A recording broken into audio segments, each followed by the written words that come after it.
Bonjour et bienvenue sur Tandem TV. Alors, figure Bonjour. marquante du paysage médiatique et culturel français, journaliste engagé, écrivain, vous avez dirigé Charlie Hebdo, France Inter, ça se n'invente pas, et aujourd'hui vous êtes chroniqueur, la station dit Signature d'Europe 1. Bonjour Philippe Van.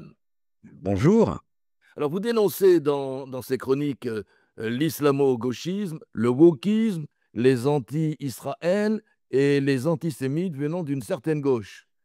Et dans votre livre, La gauche et l'antisémitisme aux éditions de l'Observatoire, vous décrivez ce que vous appelez un nouvel antisémitisme. C'est un livre fort, truffé de formules cinglantes, souvent pleines d'humour, dont, avec votre permission, je citerai les plus croustillantes. Alors, Philippe Val, quand cette gauche antisémite est-elle née? Est-elle née avec les anti-Dreyfusards, avec Jaurès, avec Doriot, avec Déa, avec qui? Et quand surtout? Non, elle s'est nourrie de toutes ces péripéties, mais je pense tout simplement qu'il y a une gauche libérale, depuis l'histoire, depuis le temps que la gauche et la droite existent, c'est-à-dire depuis la Révolution française qu'on emploie ces termes-là, il y a toujours eu deux gauches irréconciliables. On pourrait dire dès la Terreur. Il y en a pour qui la Révolution française, ça commence avec les massacres de septembre 92. Parce que et ça se termine avec la chute de Robespierre.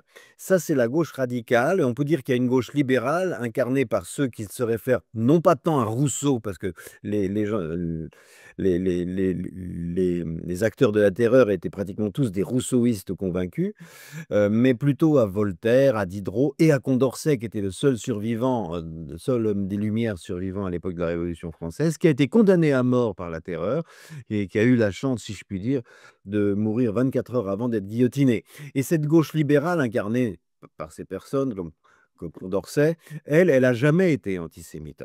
Plus tard, les héritiers de cette gauche de la terreur, qui s'appelait en quelque sorte la vraie gauche, entre guillemets, parce que les autres étant des sociotraîtres très vite, c'était des penseurs socialistes du 19e, notamment bon, Proudhon ou Blanqui, tout ça, ils étaient antisémites. Bon.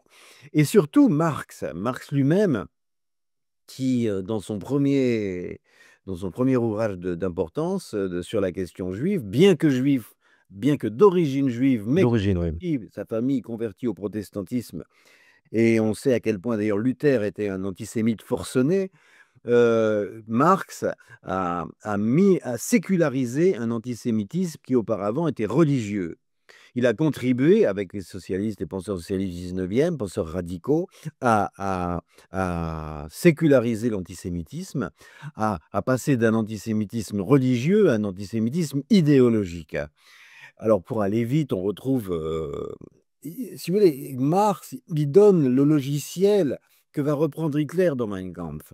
Le juif qui n'a pas de racines, le juif qui n'a de Dieu que l'argent, l'agiotage, etc. Enfin, le texte est hallucinant, c'est tout l'antisémitisme qu'on retrouvera plus tard au XXe siècle. Il est là-dedans et au moment de l'affaire Dreyfus, évidemment, vous savez, Jules Guesde, la gauche radicale, tombe du mauvais côté. Jaurès hésite, mais finit par tomber du bon côté. En 1920, le congrès de Tours, cette gauche radicale s'en va, quitte la vieille maison, comme disait Léon Blum. En 1930, c'est intéressant parce qu'il y a une autre scission de la gauche, à gauche de la gauche. Il y a une partie qui se détache parce qu'elle pense que la gauche n'est pas assez de gauche. C'est le Parti populaire français de Doriot. Et Doriot lui-même était une connaissance personnelle de Lénine. Et on retrouve Doriot dans la collaboration 10 ans plus tard comme un des principaux persécuteurs des Juifs.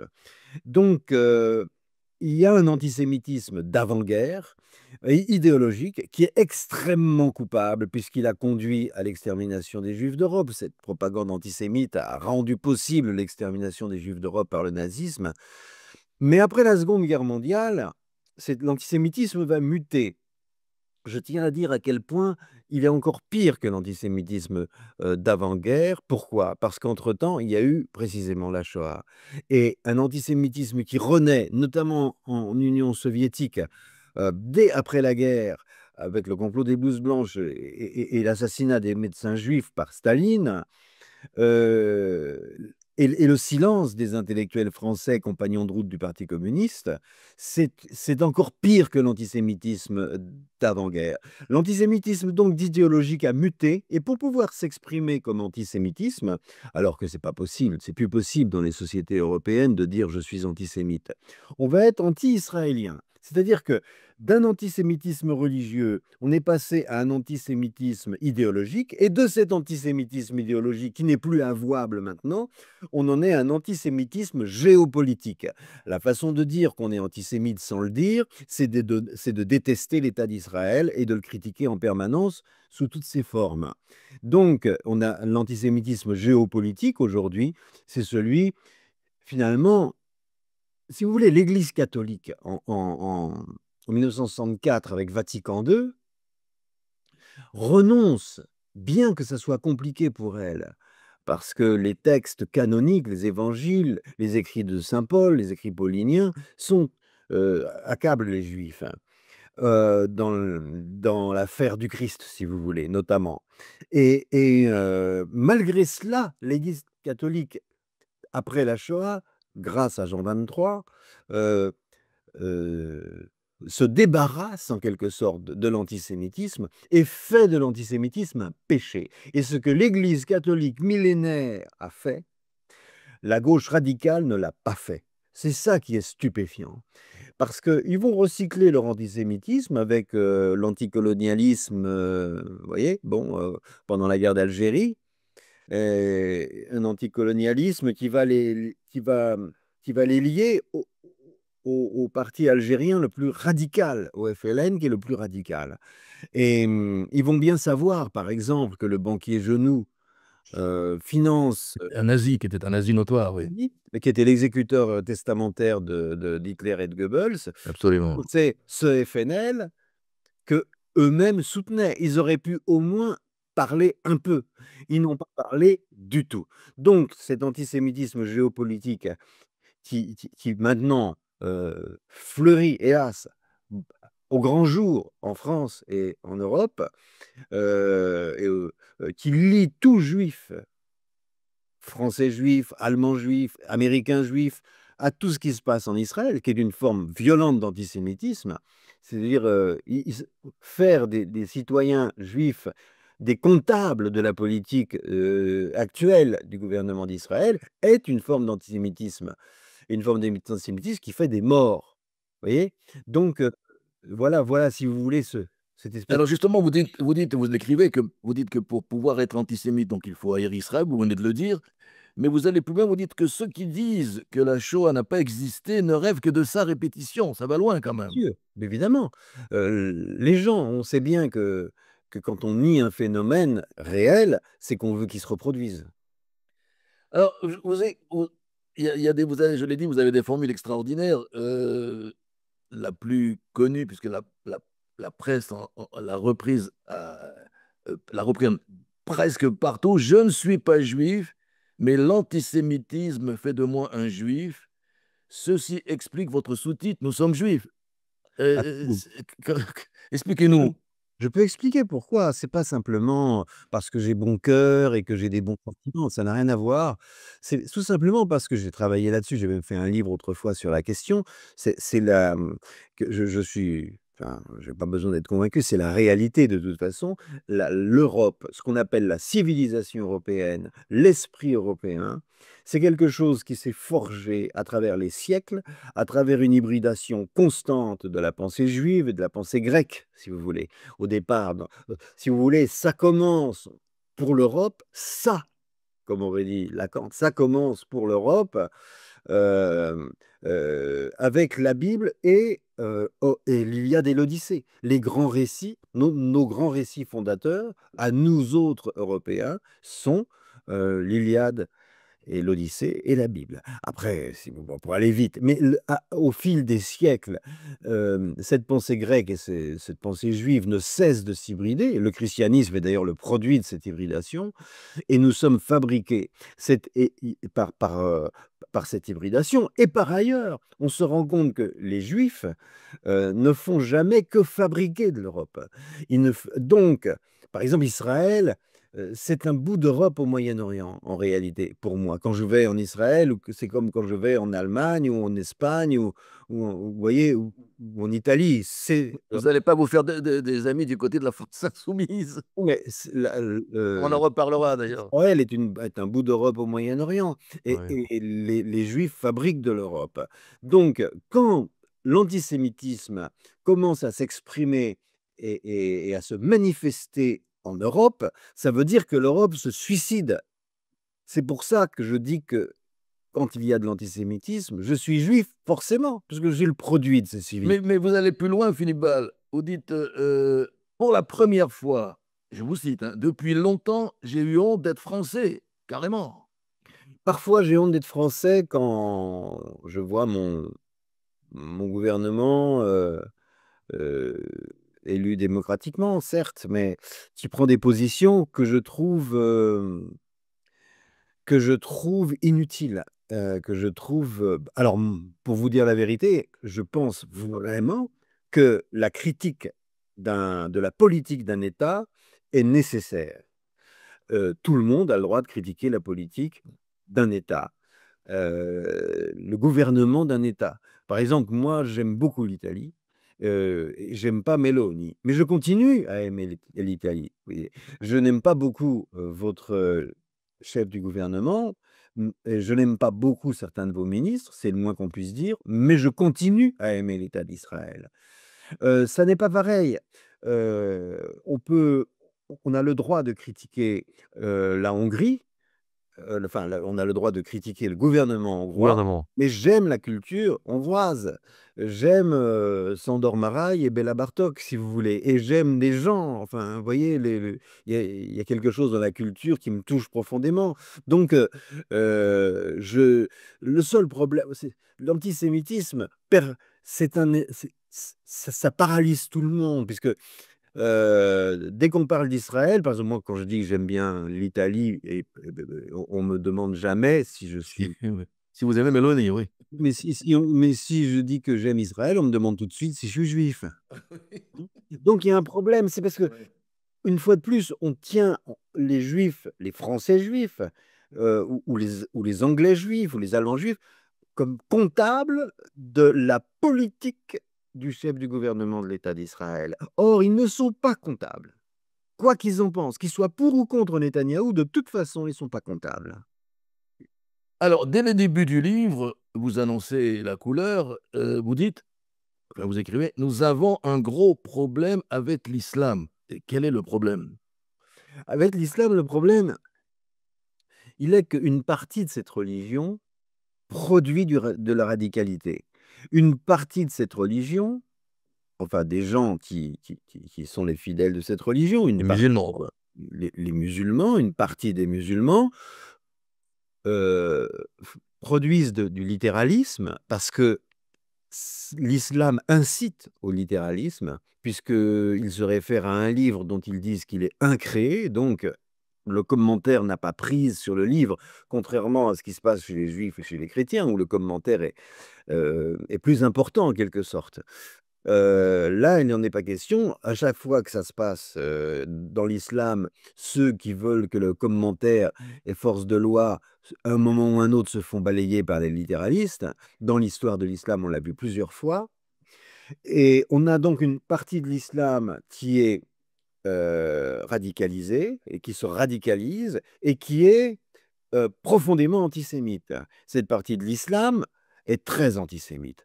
Euh, et donc, on a le problème que l'on a, non seulement celui-ci, mais il y a un parti politique en France, qui s'appelle la France Insoumise, qui pense que les musulmans, en On général, va en reparler, absolument. voilà, sont Mais radicalisés, ce qui n'est pas le cas.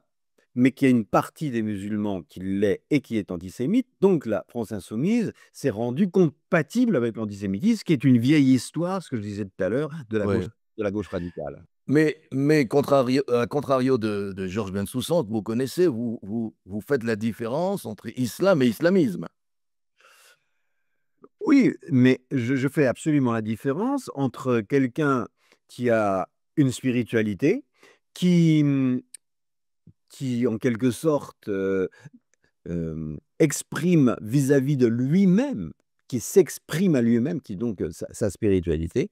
Alors je respecte tout ça totalement, vraiment sans problème, quelle que soit la spiritualité. Personnellement, je suis incroyant, mais j'ai aucun mépris pour les croyants et de quelque religion qu'elle soit. Mais il y a des religions qu'on peut préférer à d'autres, hein. Bon, euh, voilà. Mais alors, quel est Mais votre donc, commentaire? l'islamisme, par contre, ce qu'il ne faut pas oublier, parce que c'est que l'islamisme découle de l'islam. Ben oui, Et une partie de l'islam qui produit un islamisme. absolument. Qu'est-ce que c'est en gros l'islamisme?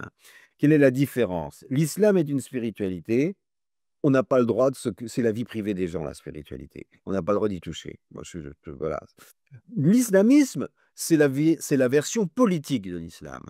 Et la version politique de l'islam, c'est non. C'est non. On se bat contre ça. On n'en veut pas. Personne n'en veut euh, en Europe. Alors justement, Ailleurs, il y a quelques jours, même les musulmans n'en veulent pas, au fond. Certains. alors, justement, il y a quelques jours, il y a un rapport en France qui a dénoncé l'entrisme frériste. Doit-on renvoyer certains imams dans leur pays d'origine? Oui, évidemment. On doit se battre pied à pied contre l'islam politique. L'islam politique doit être, doit être chassé du débat et chassé si vous voulez, c'est- un pays, il doit avoir un minimum de récits communs. Et dans ce récit commun, il y a le rapport que l'on entretient les uns avec les autres. Là, dans l'islam politique, il y a un séparatisme de fait qui est totalement incompatible avec un régime démocratique. Voilà. Donc, on doit s'y opposer par tous les moyens. Alors, vous avez entre autres deux grosses bêtes noires, LFI, on vient d'en parler, et Sciences Po. Est-ce que ce sont les mêmes militants? Oui, souvent, parce que moi, je suis pour qu'on puisse faire des sciences politiques, hein. Attention, je suis. Voilà. Non, je parlais de l'institution Sciences Il Po. y a une minorité, et là vraiment, je ne dis pas ça par prudence, je pense que c'est une minorité. Euh, mais vous savez, l'extrême gauche, parfois, ils sont comme Monsieur Jourdain, ils font du trotskisme sans le savoir. Sans le savoir, ouais. Sauf que Mélenchon, lui, il fait du trotskisme en le sachant. Le trotskisme, c'est très simple, il s'inspire, la base, si vous voulez, s'inspire de la prise du pouvoir par Lénine à- à- à- à- en 1917, qui est la prise de pouvoir à Pétrograd d'une minorité sur la majorité. C'est vraiment la thèse de base du trotskisme révolutionnaire, c'est qu'une minorité violente, c'est toujours l'histoire de la terreur, hein, il n'a rien inventé, Trotsky, une minorité violente peut terroriser et faire basculer tout un long pays, un grand pays, dans la révolution et dans la terreur. Donc, je pense qu'une minorité brutale, une minorité d'abrutis, peut suffire pour rendre une université, une école supérieure, n'importe quel groupe humain, le rendre impraticable. Et c'est ce qui se passe à Sciences Po. C'est pas Sciences Po en soi. Il y a des professeurs nombreux que je connais et pour lesquels j'ai la plus grande estime à Sciences Po. Alors, Vous comprenez? vous dites d'ailleurs à ce... Quand on voit excusez-moi, des étudiants de Sciences Po qui défilent en kéfier en disant Palestine de la rivière à la mer, apparemment, ils savent même pas ce que ça veut dire, de la rivière. Non, j'ai vraiment l'impression aussi. Mais je l'ai dit, vous avez des formules extraordinaires. En parlant des LFI, vous dites, pour eux, LFI, être fiché S équivaut à la Légion d'honneur. Ah, c'est Oui, succulent, c'est extraordinaire. oui. Dès qu'un fichier S a le moindre problème, on voit tout de suite des bataillons de LFistes en train de le célébrer. C'est hallucinant, c'est comme ça, si vous voulez. Ils sont grotesques, mais ils s'en foutent d'être grotesques. Voyez? Alors, il y a un passage de ce livre, je le dis et je le redirai, si je peux, qu'il faut panthéoniser. Je vous cite. La France est gravement malade d'une gauche antisémite qui n'en finit pas, on vient d'en parler, depuis 80 ans, vous venez effectivement d'en parler, de dicter ces critères moraux aberrants à tout un monde politique, intellectuel et médiatique. Alors là, c'est là où j'y arrive, et fait penser à un aïeul devenu dément à qui on n'oserait pas retirer son permis de conduire. C'est pas sympa pour mes aïeux. Eh beh, ils me font l'effet de ça parfois, vous voyez? Ça fait 80 ans qu'ils disent n'importe quoi mais ils n'ont plus de grands intellectuels en plus. Avant, ils non seulement ils étaient forts et puissants dans le monde médiatique et universitaire, mais dans le monde de l'information, disons, et dans le monde de l'université. Mais maintenant, ils ont même plus d'intello.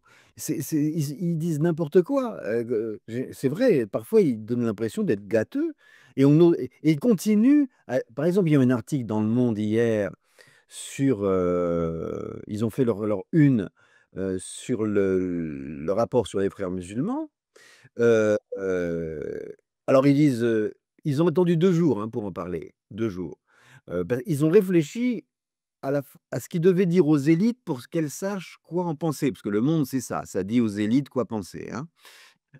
Et donc Le Monde dit: «Ah bah, c'est discutable à discuter», et cetera. Enfin, ils disent ce qu'on attendait qu'ils disent. Ils sont gâteux, mais ils ont toujours le permis de conduire. C'est toujours le journal de référence. Ah oui, d'ailleurs, à ce sujet, Ils disent n'importe vous citez De Gaulle qui disait dans le monde, tout est faux, même la date. C'est oui, c'est vrai, incroyable. c'est toujours la date du lendemain. Oui. Tout est faux, même Alors, plus loin d'ailleurs dans ce, je dis, je vous cite sans arrêt parce que c'est succulent, quoi. La cancel culture défend toutes les victimes sauf les juifs, c'est vrai. Moins il y a eu de colonies, plus la gauche est spécialisée dans l'anticolonialisme. Et vous dites l'obsession de la gauche anticoloniale, c'est simplement les juifs. C'est vrai, c'est du wokisme, quoi, en gros. oui, Les c'est ça. juifs sont blancs, colonisateurs d'office. C'est ça, c'est ça. C'est un surblanc, si vous voulez, le juif. C'est un surblanc, plus blanc que blanc. Voilà. Mais Oui, donc non, mais tout ça n'a aucun sens, sauf que ça en a pour certains. Si vous voulez, prenez les thèses complotistes. Les thèses complotistes, elles ont plein de trucs en commun, hein, que ce soit les platistes qui croient que la terre est plate, que ce soit les antivax, ceux qui croient aux Illuminati, et cetera. Il y a un cheminement intellectuel, qui fait que lorsqu'on va au bout de leur système de complot, on tombe sur quoi? Sur un juif.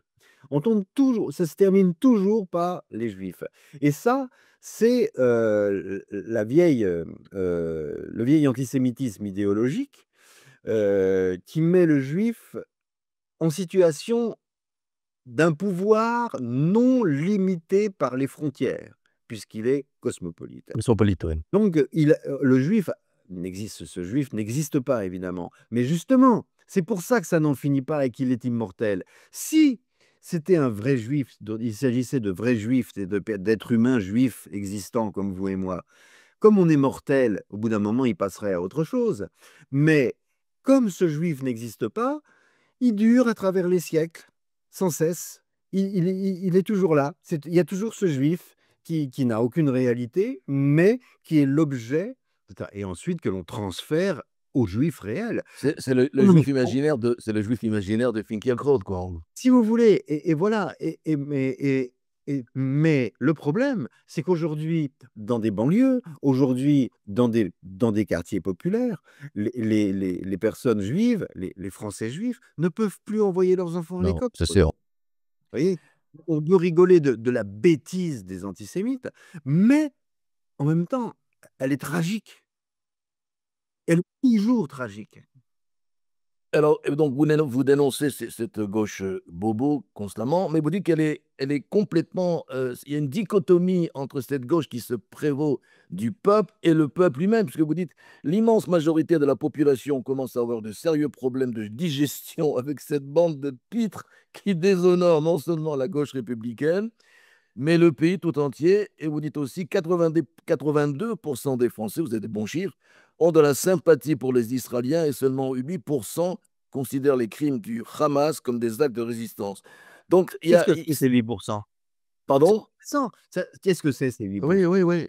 C'est très intéressant. Ces 8%, ce sont les bobos à kéfier et une partie de l'immigration radicalisée en islam. C'est ça les 8%. Donc ils sont faciles et le reste, des Français, d'ailleurs des Français de différentes origines, y compris d'origine arabe, se en ont marre, et ils ne sont pas antisémites.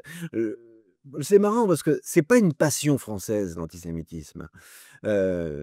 Même aux pires heures de l'histoire de la France, j'ai eu la chance de connaître, Raymond et Lucie Aubrac, grands résistants, bon, voilà, et qui étaient dans une clandestinité plus que dangereuse, pendant la Seconde Guerre mondiale et qui étaient juifs et qui m'ont dit et répété qu'ils ont toujours trouvé des fermiers, des Français dans des petits villages, dans des petites villes, pour les cacher. Pour les cacher, toujours, ils ont toujours trouvé des Français partout dans toute la France pour les cacher. Donc c'est pas un pays l'antisémitisme n'est pas une passion française. Il y a un antisémitisme, il y a des stéréotypes antisémites qui existent encore en France, mais vraiment, j'ai passé 25 ans de ma vie à voyager partout à travers la France et je crois que je peux témoigner que j'ai jamais observé d'antisémitisme qui s'exprime comme ça. Jamais, nulle part. Il y a, c'est quelque chose de lié à un phénomène, historique précis. Alors, vous avez une autre bête noire, plutôt verte. Ce sont donc les Verts. Et je vous cite parce que il faut vous citer. Vous dites, il faut que je me retienne, parce que je vais rire quand même. Ce sont les tuches. Non, c'est un peu les tuches font de l'écologie. Ils gagnent au loto, alors ils décident d'aller ouvrir une charcuterie bio en Arabie Saoudite. C'est génial, c'est génial, c'est géant même, c'est extraordinaire. Allez, vous les aimez pas les Verts, hein? Ah, si vous voulez, les leaders verts ont des propos parfois, mais incroyables. On se demande ce que ça a même à voir avec l'écologie. Bon, alors évidemment, quand ils veulent pas l'instauration d'une petite retenue d'eau qui pourrait sauver toute une région, toute l'agriculture de toute une région, tout ça pour sauver un scarabée, voilà, un peu compliqué. Bon. Mais surtout, ils ont inventé des luttes. Ils ont repris tout ce qu'il y avait de pire dans ce qu'on appelle le wokisme, les luttes intersectionnelles, le transgenrisme, etc., d'une façon extrêmement radicale qui ne souffre aucune discussion et enfin, qui montre un aspect de la nature humaine qui est la plus bête, c'est-à-dire la plus fermée au dialogue, la plus butée, la plus impossible à, comment dire, on ne peut pas avoir de contact, c'est déjà un séparatisme. Si on n'est pas d'accord avec eux, c'est que on est des fascistes. Tout ce C'est qui n'est ça, pas d'accord c'est avec eux est sûr, c'est ça, fasciste. oui. Pour eux, aujourd'hui, Michel Rocard, ben, moi par exemple, je viens à l'origine d'une gauche, une espèce de gauche libérale, rocardienne, etc. On est des nazis pour eux. Vous voyez, ça n'a Les aucun nazis, sens. les nazis, c'est dingue. Alors, On est l'extrême droite, mais l'extrême oui, justement, maintenant. tiens, vous parlez d'extrême, mais la droite, vous en parlez un peu quand même, puisque elle a quand même sa part de responsabilité dans cet antisémitisme. Et vous n'êtes pas tant, par exemple, avec deux personnalités qui n'ont rien à voir, qui ne sont même pas de la même époque, ni avec Céline, ni avec Zemmour.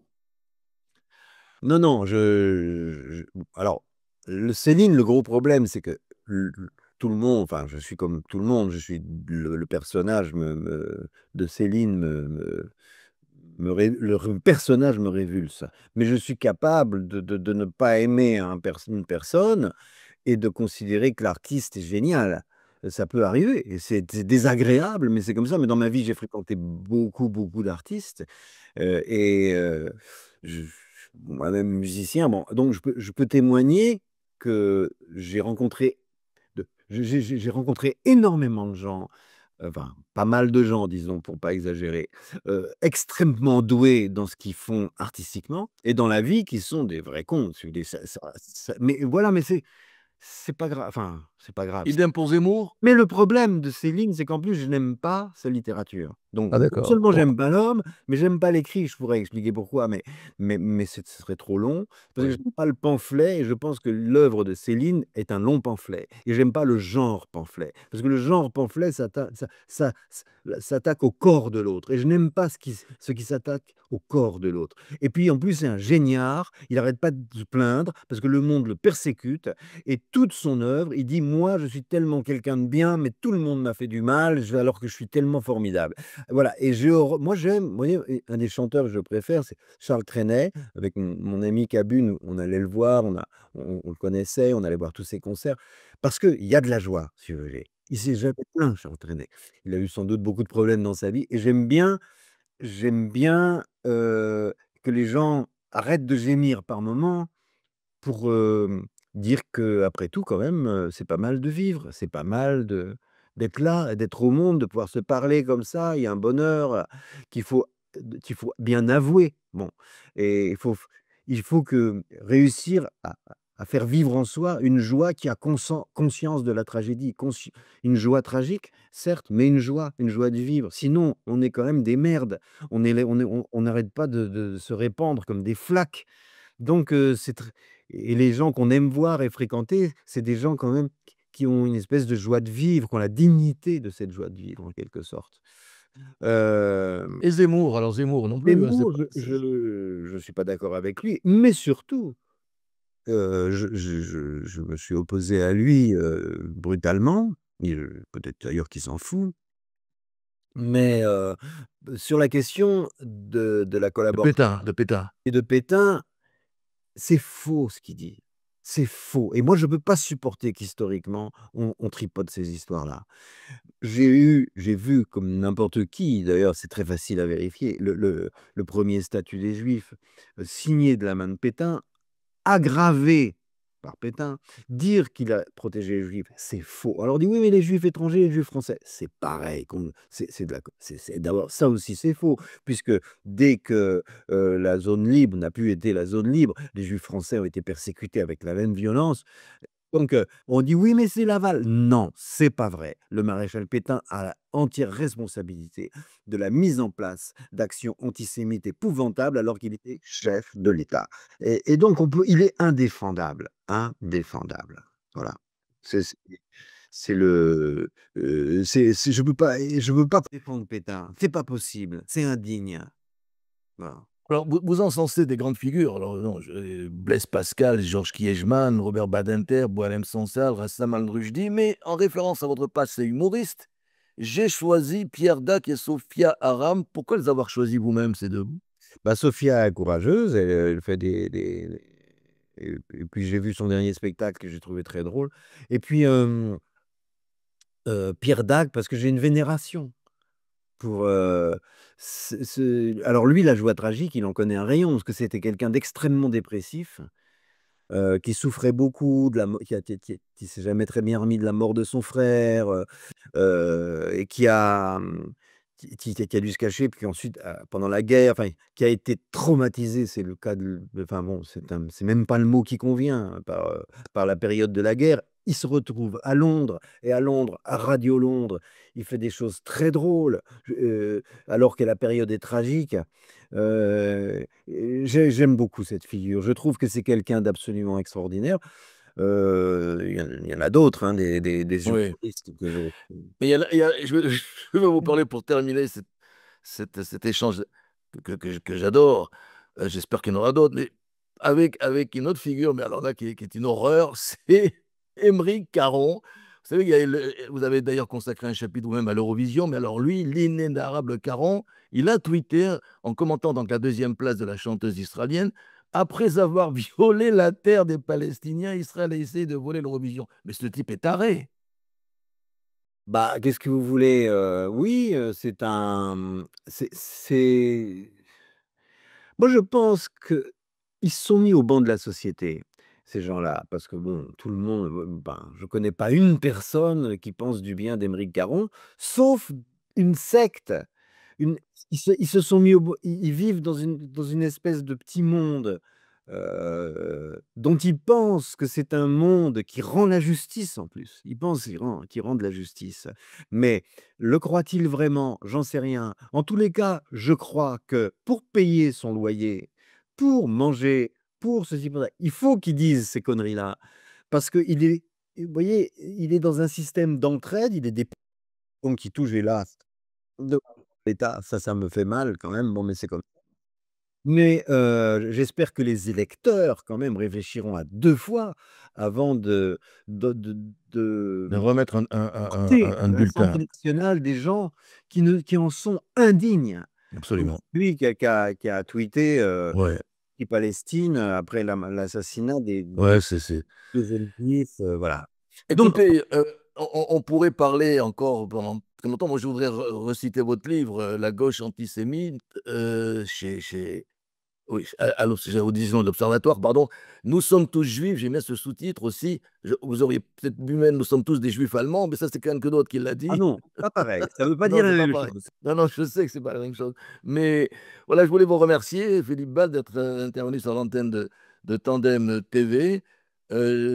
Continuez, et surtout, parce que je vous écoute régulièrement, continuez avec vos chroniques sur Europe 1. Elles sont géantes, elles sont extraordinaires. Voilà, je fais de la pub pour Europe 1, mais je les aime bien comme CNews aussi, vous l'imaginez. Donc merci Philippe Ball, continuez dans ce combat. Vous êtes un homme exceptionnel, comme on dit en yiddish, vous êtes un mensch. Merci. Merci beaucoup, je suis très flatté, merci. Voilà, vous pourrez écouter cette émission sur dans Tandem TV, sur la chaîne YouTube de Tandem TV. Et évidemment, abonnez-vous pour pouvoir écouter toutes nos émissions. À bientôt, Philippe Val. Au À bientôt. revoir.